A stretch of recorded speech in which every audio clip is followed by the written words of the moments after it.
Big Sandy snakes through eastern Kentucky, acting as the natural divide between our state and West Virginia.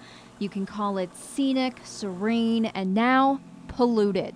I'm not a green tree hugger or nothing, but you know, I knew it was wrong, and it was killing me every load I put in there. He didn't want his face on camera, but Dino Miller described in detail the fracking water he would dump into the Big Sandy after using it to extract natural gas.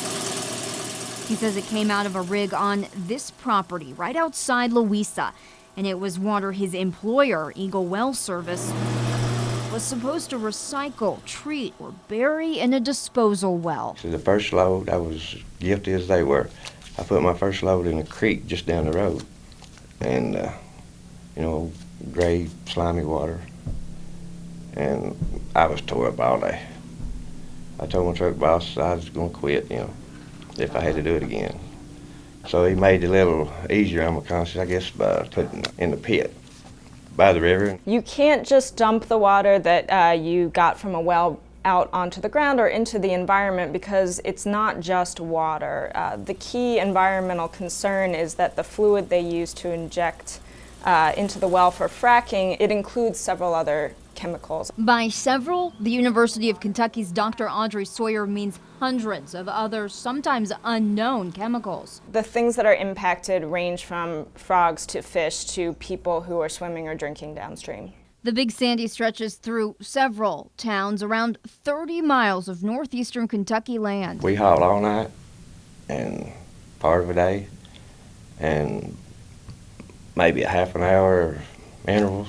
When the state came out to investigate Miller's claims, they say they smelled strong petroleum and chloride odors in the area, and they saw a very visible sheen in the water, very unnatural to the Big Sandy River.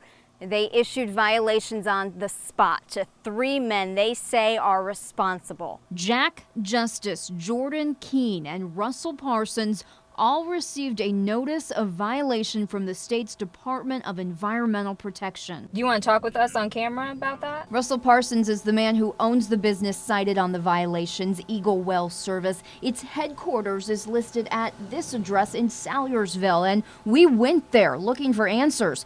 We didn't find Parsons' business or storefront, just his home on a hill. We would be more than happy to come up, speak with you. In a 15-minute conversation, Parsons claims our whistleblower is actually an extortionist. So no one told him to dump anything in the Big Sandy? Parsons says Miller wanted 50 grand out of him, and when Parsons didn't pay, Miller dumped water where it's not allowed. So he lied to the EPA? After repeated requests for the Eagle Well Service owner to talk on camera, do you have any papers that show that he asked you for $50,000? Parsons declined and said the EPA would fine him additional amounts of money if they saw the story on TV. So it was kind of word of mouth that he wanted 50 grand from you.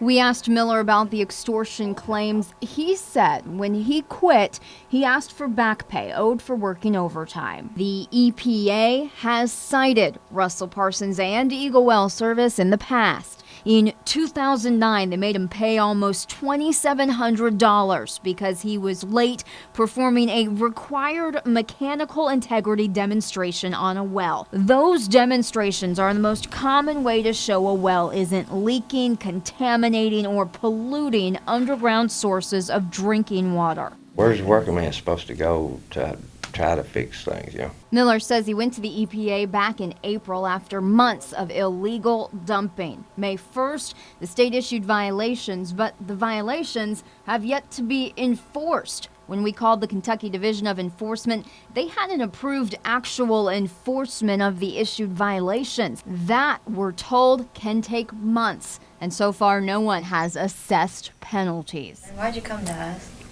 Where else am I supposed to go? I thought I'd done all I needed to do, and it never changed. It wouldn't have had to fall to me if we had a damn inspector around, you know, to make sure we were doing what we're supposed to do. In Lawrence County, Kristen Kennedy, WKYT.